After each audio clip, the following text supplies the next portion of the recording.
All right, all right, all right. Thursday it is. Who's got something to get us started with something good going in their world? Put a smile on everybody's face. What do we got? It's raining. That put, they ain't putting a smile on my face, Lauren. It hasn't I rained in know, months. I It's know. awesome. I can't stand the rain. I Oh, can't stand the rain. We might have to play there's that tomorrow. there's something about rainy days Not for me. though. Not for me. I need that sunshine. I need that vitamin D. Get me going. I feel like I just want to stay and do nothing when it's raining. I say a little bit of raindrops, like the peace of it. Like I love falling asleep when it's raining, or I love a thunderstorm like that. I love, but um, yeah. Who else? What do you guys got? What do you guys have? Man, I'm looking at I got a lot of no showing of videos, but everybody's got just great little profile images, lots of great smiles. Just kind of looking at my Hollywood Squares board here, and that's just making me smile this morning. So, Tracy, what do you got? I have a closing officially going on record. We met last night to sign and going on record. So pretty excited about that. It was a little bit of a delay. So just so glad that it's all coming together today. Well, you know how I like to roll. Let's talk about the delay. Sometimes in the positive, there are some lessons learned. My favorite quote around this is Ryan Holiday, who is like kind of the stoic thought leader, I guess. And I don't know if it was his first book, but one of his most popular books is called The Obstacle is the Way. The obstacle is the way. I absolutely love that. I feel like every day we run into some shit, right? But without those obstacles, we're not learning, we're not growing, we're not developing, we're not forcing our brains to think in a different way. So I just love that concept. So let's hear about what you got, Tracy, on your deal. What delayed it? What'd you do to save it? Anything the group could learn from?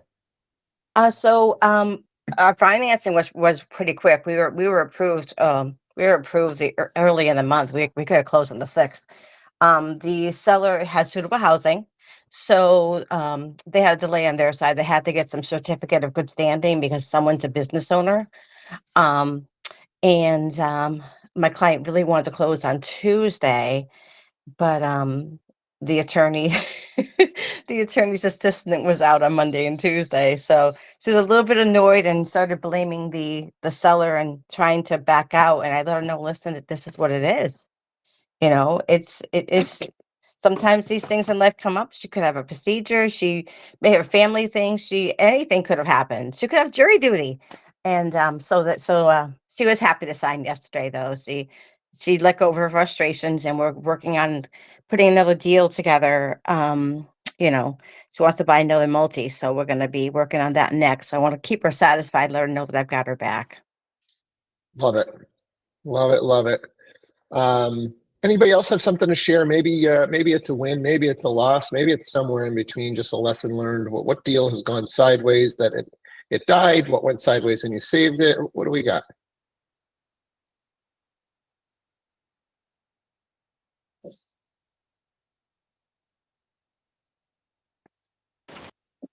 Hey, morning. I got Frankie. Oh, Anthony. You got to raise yes, your sir. hand, bro. I got Okay. Frankie with his hand up, and then I got some volume coming out over here. You guys are confusing me this morning. Put that hand up, Anthony. We've got to play by the rules here. And Frankie, let's go with you. That was cool either way. Um, I'm writing an offer right now. I just need a little bit of help real quick.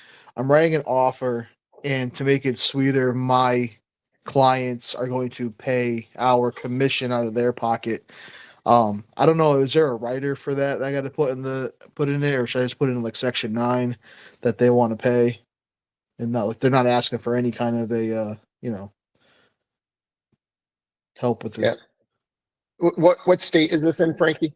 Connecticut. This is in Connecticut. I'm actually not sure. I don't know if anybody knows if there's a specific writer for that in Connecticut. Anybody know what Frankie's got to do in that situation when the buyer is going to pay him directly? Anything that he's got to disclose as far as the forms go?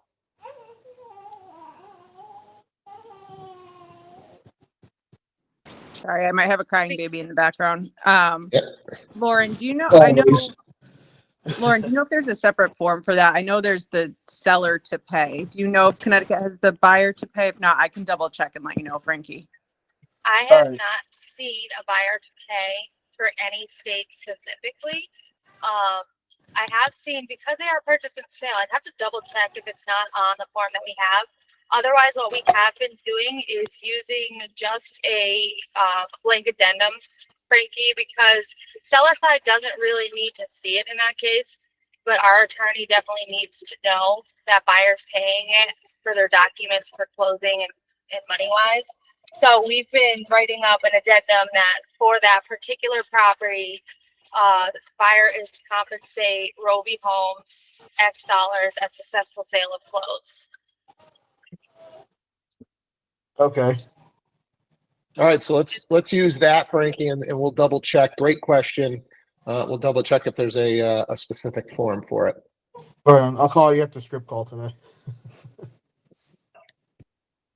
Anybody else want to chime in? Any other thought on that? I think the blank addendum will do the trick.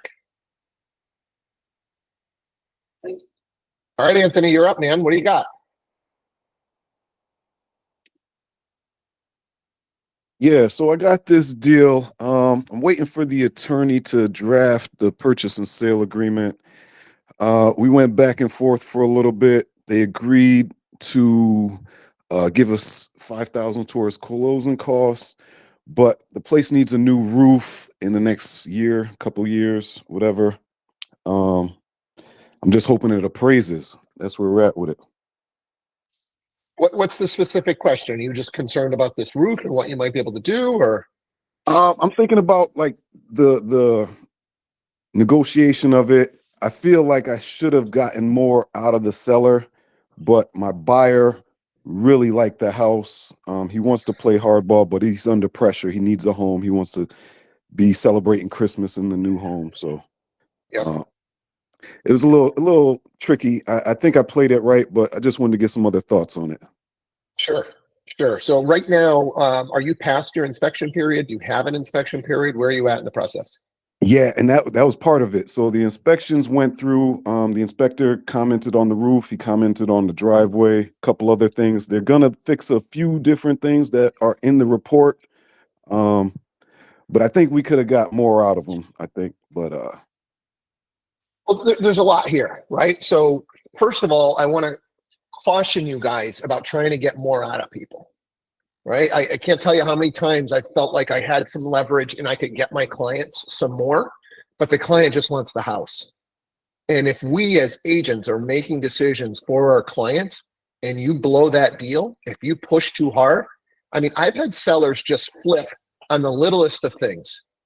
The littlest of things. No, we're not selling to this guy. We'll move on. Well, you're going to get less money. I don't care. I'm not selling to this buyer. They're a PIA and we're not doing the deal. Right? So we've really got to be careful. Even if, Anthony, you feel like I got this, I can get that roof thrown in, or I know I can do it, right? You really got to be careful, and you've got to go to those buyers and you got to say, hey, look, we can ask for this stuff, right? But they could turn around and say, no, we're not moving forward. We're not, we don't want to do this deal. So just, you guys got to be careful pushing, even though, you might feel like you've got the leverage. So definitely make sure your buyers know the pros and cons of pushing a little bit. So that's the first piece.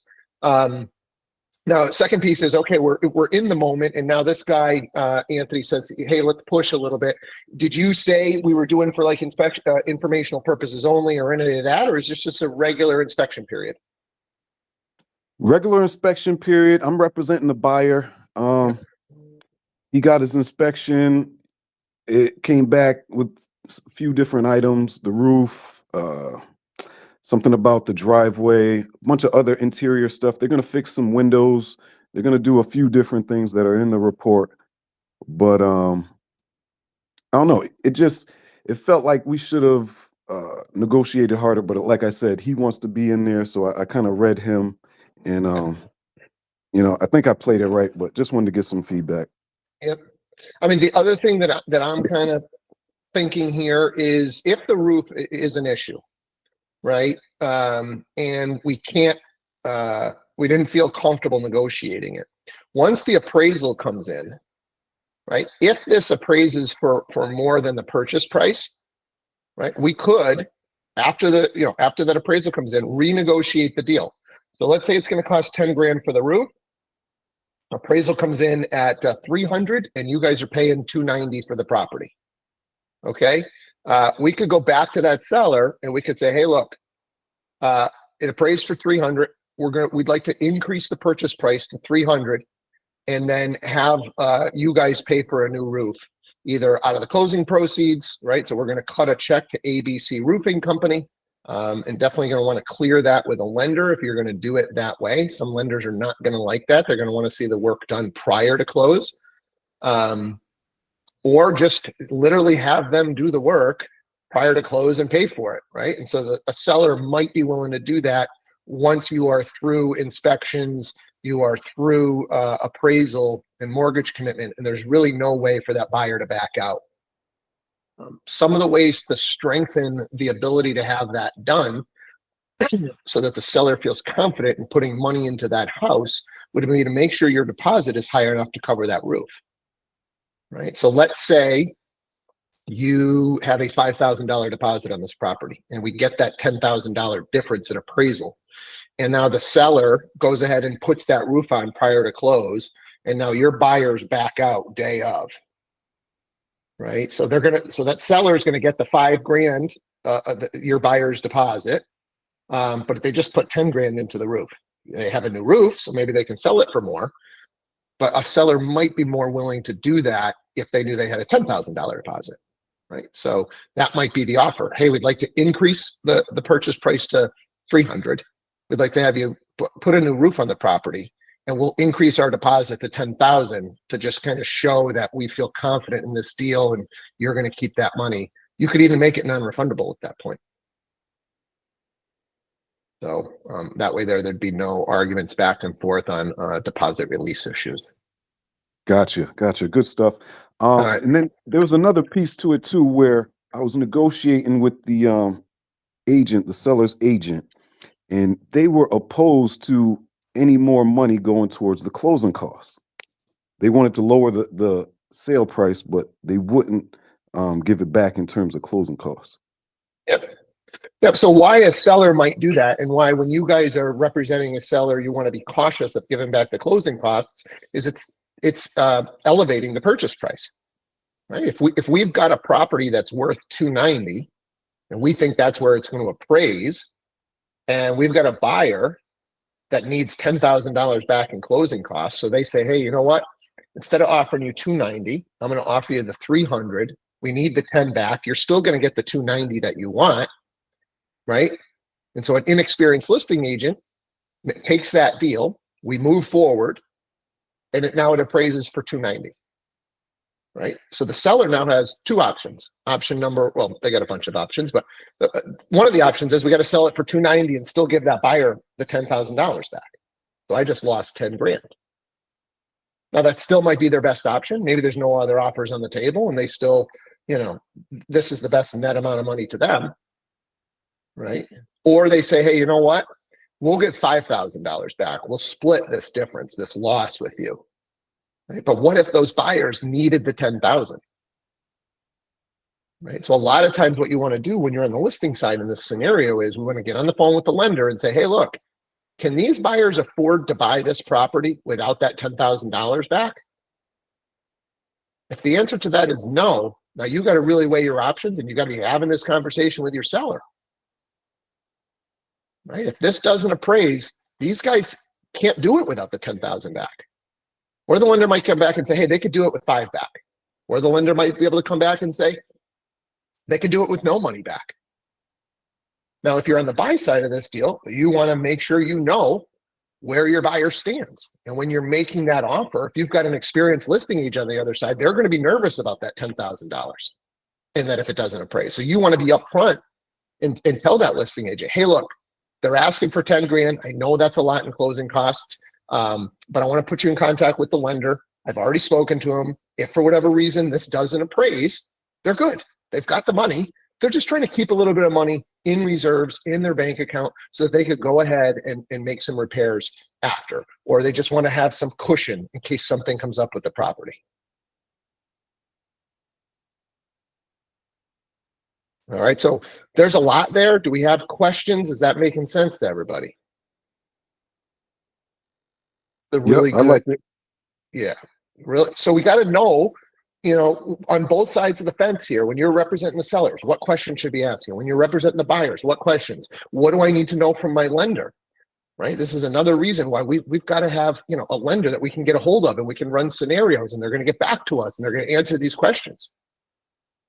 And we want to feel confident that if we're talking with a lender we've never worked with before, oh yeah, they don't need they're fine. They don't need those closing costs. All of a sudden they need the closing costs when it comes time, and now the deal falls apart. Right? So when we're asking the lender, we got to feel confident that the response that we're getting, we know we can trust that response. Stu, hand your hand up for a bit. Yep. So my buyer, we put an offer on a house. Oh, if you got it, Sue, if it's on a different topic, I just want to finish up Okay, this yeah. thought. Yeah. Go ahead. Yep. Anybody have any questions? I threw a lot out there. Do we have questions on the closing costs and how it works and how to ask and the roof or whatever we're trying to pay for at a closing cost? Is there any just clarifying questions that you need to understand it a little bit better? Do we think we have a good feel for all of that?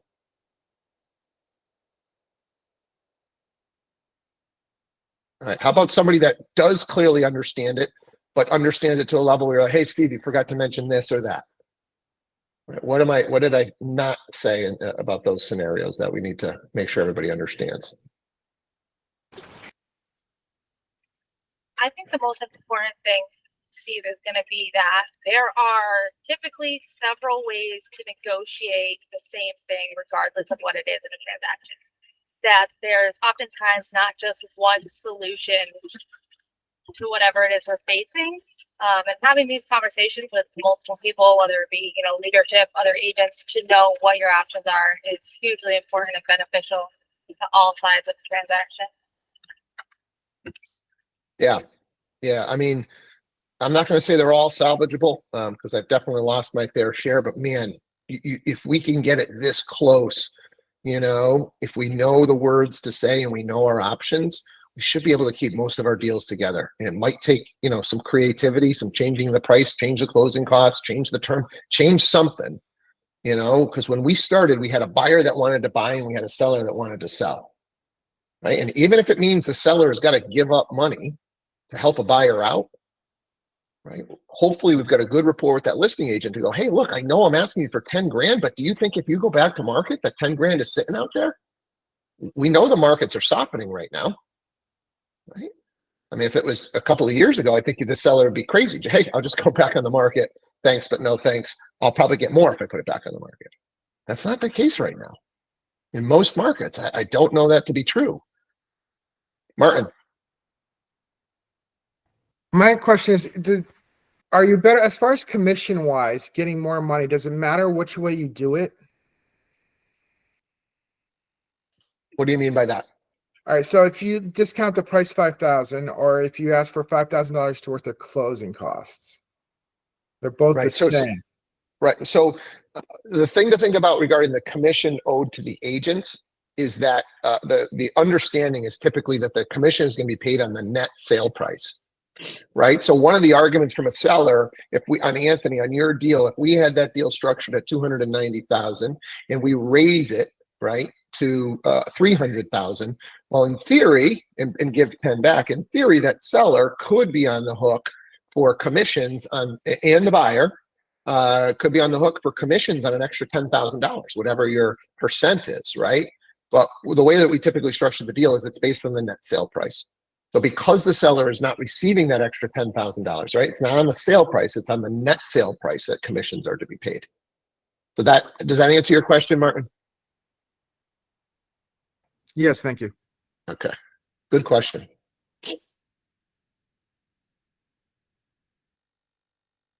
Who else wants to add some color to this?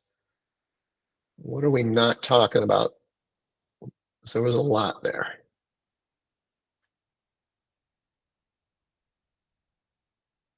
All right, Lauren, what else? I guess my additional thought is how many parties there are involved that can all contribute to help make something work, right? Like it should never be one party that feels like they're taking the burden of everything when there are, you know, two agents, two attorneys, a lender, the buyer, the seller. Like there's a lot of parties who can, in some cases, give a little to make it work for everyone. Man, you're on. I tell you what, the rain may bring me down and sadden me up, but you were right. You're on fire today. This is a great point, right? I think too many times the agents are just like, oh, I'll throw in, I'm making potentially the most commission out of anybody involved in the transaction. So I'll let, I'll pay for that, or I'll do this, right? There's a lot of parties involved, right? So if we're off by a few $1,000s, right, let's get all the parties involved. Right. And maybe the agent stands to lose the most amount commission wise. So maybe your portion's got to be a little bit higher. But this is a great point to salvage a deal. Maybe the lender can kick in a little bit. Maybe the attorney can kick in a little bit. You can kick in a little bit. The buyer kicks in a little bit. The seller kicks in a little bit. All of a sudden, a $10,000 difference isn't so bad. Everybody chipped in a little bit to save the deal. Right? So everybody's got some work into this deal. So I guess for Lauren, just let it rain. All right, Sue, I think you're up. Okay. Thanks for your So- patience. That's all right. So we put in an offer, and the seller came back higher than the list price. And that really, pissed off my buyer. And he said, that's it. I'm done. Why is he doing this? And my thoughts were, well, and I didn't say it to my buyer, is that, well, you asked him for 30,000 less than the list price. So now he's, kind of doing the same back to you. I mean, why would a seller do that? Right, so I'm just going to throw some general terms out. We got a house listed for 400. Your buyer offers 370, and the seller countered with 410. Let's say, is that kind of what you're talking about? Yes. Yeah. Okay. So yeah, I think this is a seller just going, like kind of I said, like, hey, go screw. Right. I don't know of any other reason when we're off like that. I mean, sometimes what you'll see is you'll see listed for 400, you offer 400 with 10,000 back in closing costs, right? So they're going to net 390. So maybe in that scenario, the seller says, hey, look, I'll tell you what, you go 410 and we'll do 10 back. So I still get my 400. We got ourselves a deal, right? So that's a scenario where I could see a seller coming back with a higher number than what the list price. In your situation, I unless somebody else wants to chime in, I just think it's really more of an FU than anything else. Does anybody else have any thoughts?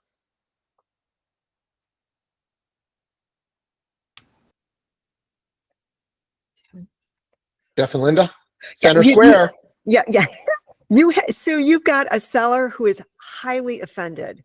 And I mean, you guys have been in a market where there have been a lot of multiple offers, of late and all this. And for somebody to come in that much under the list price, unless the home needs a ton of work, he was wounded and took it very personally. No close. Was there closing costs, Sue, on this one? Yes. How much? 5,000 back, and my buyer was going to pay my commission. Yeah. So nothing crazy. I guess the other thing, Sue, is what did your conversation sound like? And I guess I won't put you on the spot. Let me tell you what I think the conversation should have sounded like. What do you think that property was worth?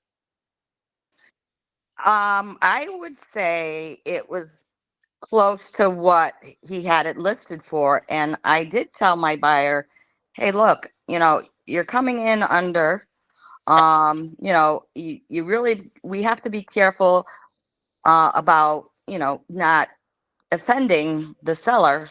And he goes, nope, that's it. This is my top. I don't want to go any higher. Yeah. All right. So I'm going to play a couple of scenarios. Scenario one, we think the property is worth the 400,000 that it's listed for, but our guy wants to come in at 370. We cannot just write up an offer for 370 and send it over to the listing agent and not say anything. Right. And it's like, I talk to our agents all the time. This is what's happening on their listings. So buyer just submits an offer with no conversation. Right.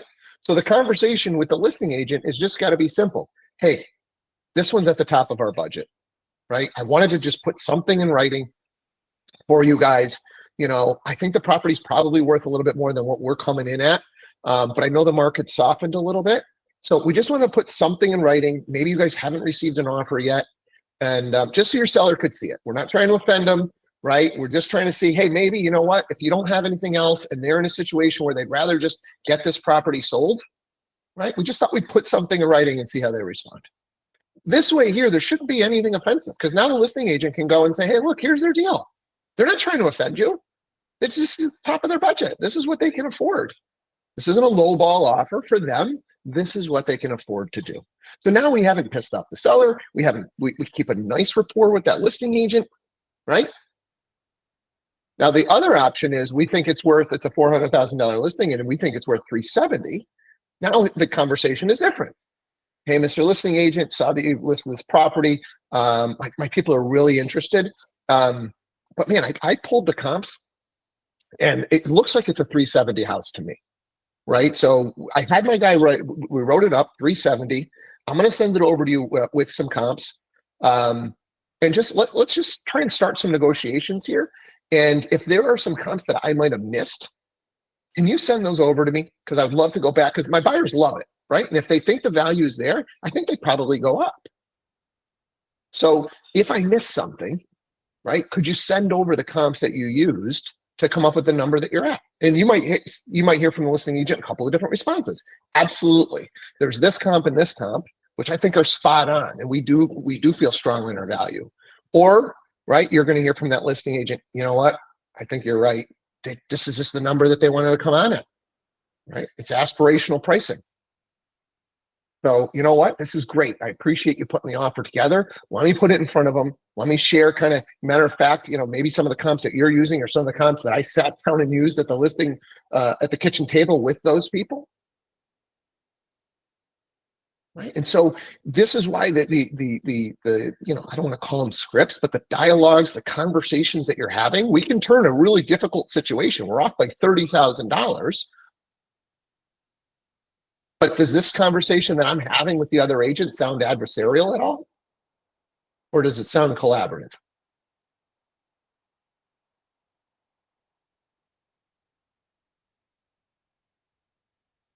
Matt, what are you saying here?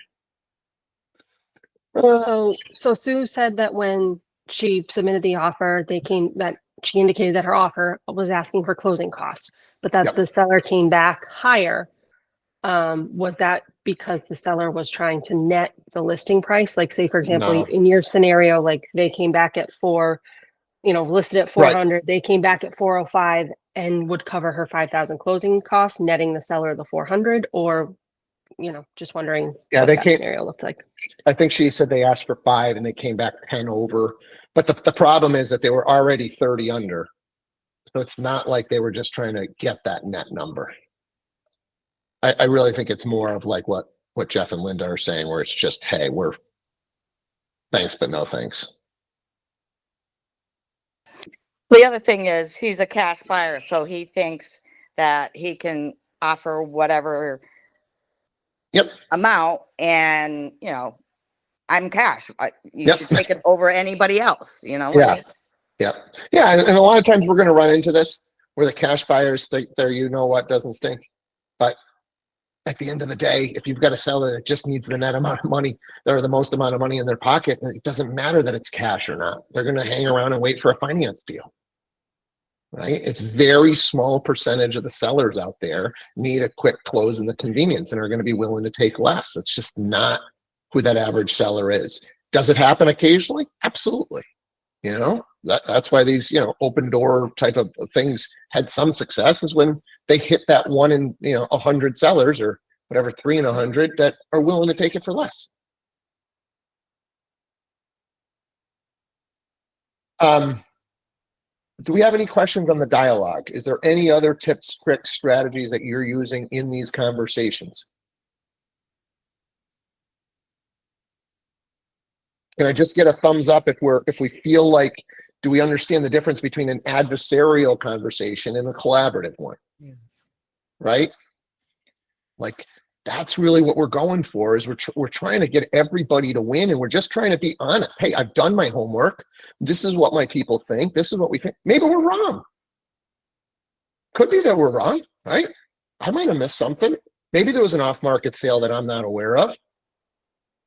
Right? So prove me wrong. Let's get this deal done. Jeff and Linda. I also think that on the if you're representing the seller, it's really, really important to counsel your sellers.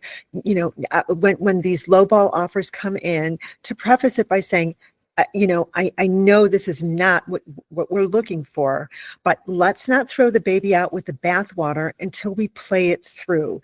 We have a bird in hand who has, they've raised their hand. They're probably just testing the waters, trying to see, what they can and cannot do. And so, yes, they came in low, but let's counter something somewhat reasonable, to let them know that you're interested. But they have to come. They're going to have to be a much more serious offer for you. So rather than throw them the bird and come up above list price, come in with something very, very close to your list price to let them know that they're going to have to come up significantly if they're serious about making this purchase. I had a $1 million listing in Naperville, and we got an offer for $900,000. And I thought my seller was going to have a stroke on the spot, and I had to calm him down, and he was screaming and yelling, and he wanted to do the exact same thing. Tell him it's $1,050,000 and all this other stuff. And so I calmed him down. And I said, hey, they're just trying to see. They're just trying to test the waters and see where you're willing, because they don't know your circumstances. They don't know what you're willing to do. And so I said, let's just play it through. Why not? We have nothing to lose, right? And at the end of the day, we got this thing sold for 98% of list price, and it was a cash purchase. So I never dreamed that it would go through like that. But the point is, you don't know. So how do you know unless you play it through? And if somebody has, unless it's like an investor who comes in, several $100,000 under the list price, if it's a buyer, a genuine buyer, everybody's just testing things out. And so absolutely have dialogue, absolutely play it through, absolutely be collaborative. And play it through to the end. And in the end, if you all can't come to agreement, at least you know that you have tried on both sides. And then you say, okay, we've agreed to disagree, and now we'll move on. But when you just throw it out, you really don't have any clue what the other side was willing to do. Yeah, I think the other thing to keep in mind, we'll wrap with this, is this could just be setting the stage for a deal that's going to happen 30 days down the road, right? Because that seller could be sitting there in 30 days. 100%. Yeah. Right? Maybe you're coming back in 30 days. You're keeping an eye out on it as an agent. And now you're calling that listing agent. Hey, my people are still interested at that, $30,000 under. Like, has anything changed with your seller situation? You know what? We were just going to drop it. And I swear we were just going to drop it $25,000. And you're like, you weren't going to call me? Like, right? So, hey, let's put the deal together. Yeah, so it is weird, where some of these listing agents, they're not on the ball. They're not thinking, oh, you know what? Instead of just dropping the price, why don't we go back to that other, I don't know. It's weird. So, be proactive. Yeah, things Coulda look cut you off very in the middle. differently for a seller on the first weekend that they're on the market than they do in 3 weeks. And that offer that was so offensive, weekend one, now it doesn't sound so terrible. So again, just always never burn bridges and keep, and this should be collaborative. To your point, Steve, we have a seller who wants to sell and we have a buyer who wants to buy. And so keep looking at the big picture, never burn bridges, and really try to, keep an open dialogue with everyone. Yeah, I love it. I appreciate you guys. This is a great conversation. Frankie, great question. Anthony, a great question. Martin, Sue, these were really, really good. Please, I hope that you guys all have a little process. If something comes up during the day that you could just jot it down and bring it to this call, so we can continue to level this thing up. So appreciate you guys. Let's go have some fun on this rainy day, Lauren style, and we'll get back after it tomorrow and finish the week strong. Take care. Have a good day, everyone. Take care, all. Have a wonderful day.